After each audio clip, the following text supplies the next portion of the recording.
Hi, I'm TheMangaBrah, and in this latest chapter of Mashle, we finally get to see the outcome of the battle between freedom and order.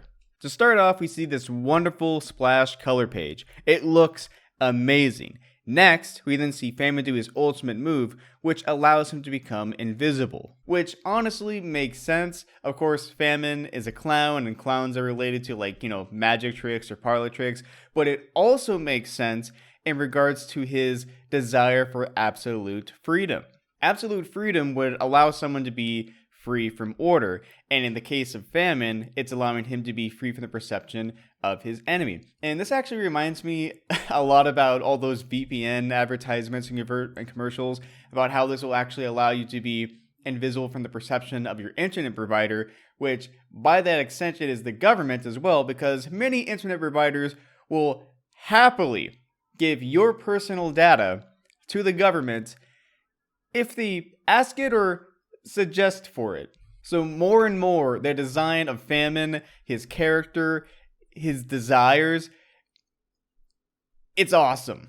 Also, I didn't realize this until I was reading the chapter, but my brain started recalling something that I was reading a long time ago when I was reading a lot of Roman history, but the clown-like figure fighting for freedom against tyranny is a lot like the legendary hero Brutus, who pretended to be like an idiot, but ultimately fought against the kings of the old Rome and what became the founding father of the Roman Republic. So this idea of clowns wanting freedom from tyranny, this is nothing new.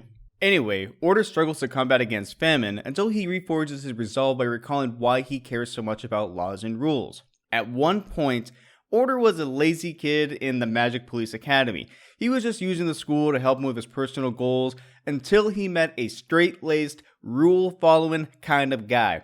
This guy eventually dies, which heavily affects Order. This guy believed that rules need to be made and followed so that everyone can be treated fairly. There are always going to be those out there that will try to take advantage of other people and not follow the rules, and in the case of Order's friend, that was someone who decided to take advantage of his brother, and this resulted in his death.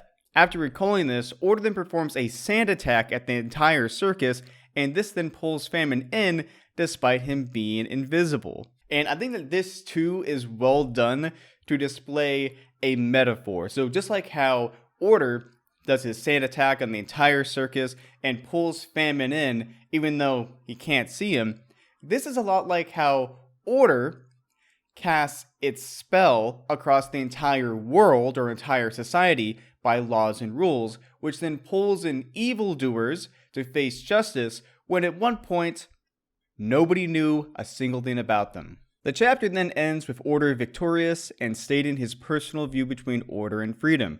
Order reveals that he's not an authoritarian. He just favors having some rules than none at all. Famine at first tries to shame Order for not wanting absolute freedom at all times and all places, saying that it's probably because he's lonely or he just wants other people to suffer. But after hearing Order's reasoning and hearing that he has something that Famine doesn't, that being not caring whether he enjoys life or not, Famine smiles because he realizes that he lacks the freedom to not care about life while his enemy doesn't. So anyway, guys, these latest chapter of Mashles are really just blowing the fuck out of the water. They're doing really good. I'm really enjoying the dynamic, the story, and the more you look at what's going on, again, I've been talking about it for a while now. I've just watched my previous chapter reviews, but there's a lot of stuff going on, a lot of classic topics in humanity in general, and I'm liking it. But anyway, what do you guys think? Do you like this chapter? Do you like this video? Well, if you do, you should click that like button, subscribe if you want to see more, and check out my other videos because, again, you might like those too. Anyway, I'll see you guys later. Bye.